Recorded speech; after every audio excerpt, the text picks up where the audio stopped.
On June 24th, Russian ransomware group LockBit claims it had breached the U.S. Federal Reserve and is threatening to release 33 terabytes of sensitive data, including Americans' banking secrets. While the Federal Reserve has not confirmed the hack, a number of cybersecurity experts are discounting LockBit's claims, saying there are no published samples of the stolen data. LockBit comes out and they said, hey, we hit the Federal Reserve. We got 33 terabytes. Terabytes, mind you. So 1 terabyte, to give you an idea of how big 33 of them are, 1 terabyte is basically 6 million documents. Okay, so LockBit came out and said, we got 33 terabytes of the Federal Reserve. We gonna fuck you motherfuckers up like you ain't never even thought about getting fucked up before. We are mean, we are bad, and we got your ass, motherfucker. Turns out that we had a lot of cybersecurity experts. I am not one of them. A lot of cybersecurity experts that said, we really think that LockBit is lying. We think they are full of shit. We think they don't even know what they're talking about. So I came out because I tend to be the voice of reason. So I came out. I can't even say that with a straight face myself. So I came out and I said, they may have hit the Federal Reserve, and let's be fair about it. If they did, the Federal Reserve is going to deny.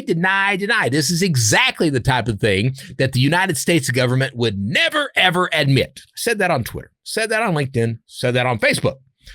Well, this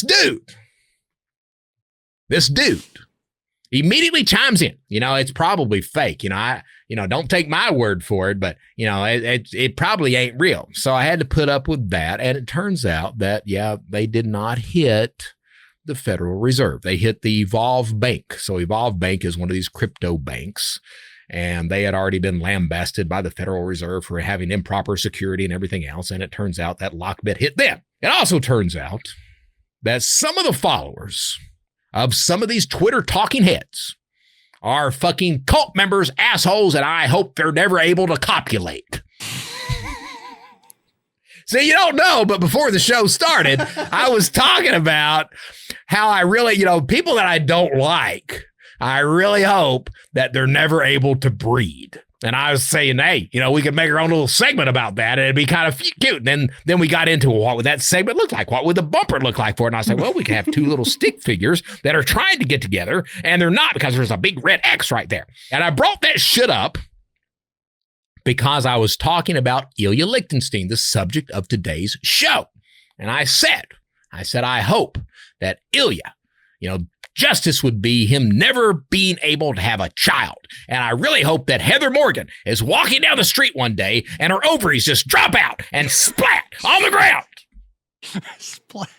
And for some reason, I don't think that my producer or my editor think that segment would be a good idea for the show. But I'm holding out hope. I am holding out hope.